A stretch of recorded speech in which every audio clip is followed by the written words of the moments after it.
ಚನ್ನಪಟ್ಟಣ ಸರ್ಕಾರಿ ನೌಕರರ ಭವನದಲ್ಲಿ ಟೈಮ್ ಪದವಿ ಪೂರ್ವ ಕಾಲೇಜು ಆಯೋಜಿಸಿದ್ದ ಕಾರ್ಯಕ್ರಮವನ್ನು ಉದ್ಘಾಟಿಸಿ ಮಾತನಾಡಿದ ಪ್ರಧಾನ ಸಿವಿಲ್ ನ್ಯಾಯಾಧೀಶೆ ವಿ ಕುಸುಮ, ಎಳೆಯ ವಯಸ್ಸಿನವರು ಕುತೂಹಲದಿಂದ ಮಾದಕ ವಸ್ತುವನ್ನು ಸೇವಿಸಿ ವ್ಯಸನಿಗಳಾಗ್ತಿರುವುದು ಗಂಭೀರ ವಿಚಾರವೆಂದು ಕಳವಳವನ್ನು ವ್ಯಕ್ತಪಡಿಸಿದರು. ಮಾದಕ ವಸ್ತು ವ್ಯಸನವು ಮಾನಸಿಕ ಕಾಯಿಲೆಯಾಗಿದ್ದು ಇದು ಭವಿಷ್ಯಕ್ಕೆ ದುಷ್ಪರಿಣಾಮ ಉಂಟು ಮಾಡುತ್ತದೆ ಎಂದರು. ಯುವಜನತೆ ಡ್ರಗ್ಸ್ ಹಾಗೂ ಅತಿಯಾದ ಮೊಬೈಲ್ ಬಳಕೆಯಿಂದ ದೂರವಿದ್ದು ವಿದ್ಯಾಭ್ಯಾಸದತ್ತ ಗಮನವನ್ನು ಹರಿಸಿ ಪಾಲಕರ ಕನಸು ಸಾಗಿಸಬೇಕೆಂದು ಸಲಹೆಯನ್ನ ನೀಡಿದರು.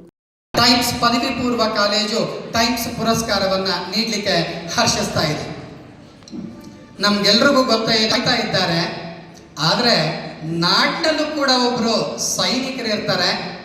ಅವರನ್ನ ನಾವು ಕರೆಯುವಂಥದ್ದು ವೈದ್ಯರು ಅಂತ ಹೇಳಿ. ಯಾಕೆ ಅಂತಂದ್ರೆ ರೋಗಾಣುಗಳು ಅನ್ನುವಂತಹ ಶತ್ರುಗಳೊಂದಿಗೆ ಸದಾ ತಮ್ಮನ್ನ ತಾವು ತೆರೆದುಕೊಂಡು ಹೋರಾಡ್ತಾ ಇರ್ತಾರೆ.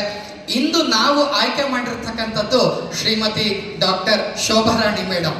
ದಯವಿಟ್ಟು ವೇದಿಕೆಗೆ ಬರಬೇಕು ಅಂತ ಹೇಳಿ ಅವರನ್ನು ಗೌರವಪೂರ್ವಕವಾಗಿ ಕೇಳ್ಕೊಳ್ತಾ ಇದ್ದೇನೆ. ಸ್ತ್ರೀ ರೋಗ ಹಾಗೂ ಪ್ರಸೂತಿ ರೋಗ ತಜ್ಞರು, ಆತ್ಮೀಯ ಮಕ್ಕಳೇ, ಇತರೆ ವೈದ್ಯರು ಒಂದು ಜೀವದ ಜೊತೆ ಹೋರಾಡ್ತಾ ಇದ್ರೆ ಇಂತಹ ವೈದ್ಯರು ಎರಡೆರಡು ಜೀವದ ಜೊತೆ ಹೋರಾಡ್ತಾ ಇರ್ತಾರೆ. ಒಬ್ಬರು ತಾಯಿ, ಇನ್ನೊಂದು ತಾಯಿಯ ಗರ್ಭದಲ್ಲಿ ಇರ್ತಕ್ಕಂತಹ ಮಗು.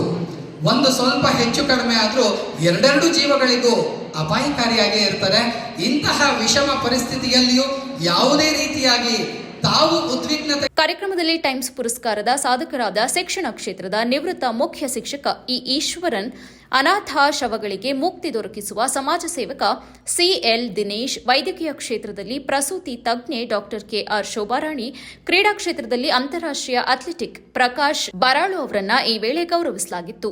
ಎಚ್ಡಿ ಕೋಟೆ ಸರ್ಕಾರಿ ಪದವಿ ಪೂರ್ವ ಕಾಲೇಜಿನ ಹನುಮಂತರಾವ್, ಕಾಲೇಜಿನ ಪ್ರಾಂಶುಪಾಲ ಎಸಿ ಸುನಿಲ್ ಕುಮಾರ್, ಶಿಕ್ಷಣ ಸಂಯೋಜಕ ಶ್ರೀಕಂಠ, ಆಡಳಿತಾಧಿಕಾರಿ ಸಂಜಯ್ ಸೇರಿದಂತೆ ಉಪನ್ಯಾಸ ವರ್ಗ ಹಾಗೂ ವಿದ್ಯಾರ್ಥಿಗಳು ಭಾಗವಹಿಸಿದ್ರು.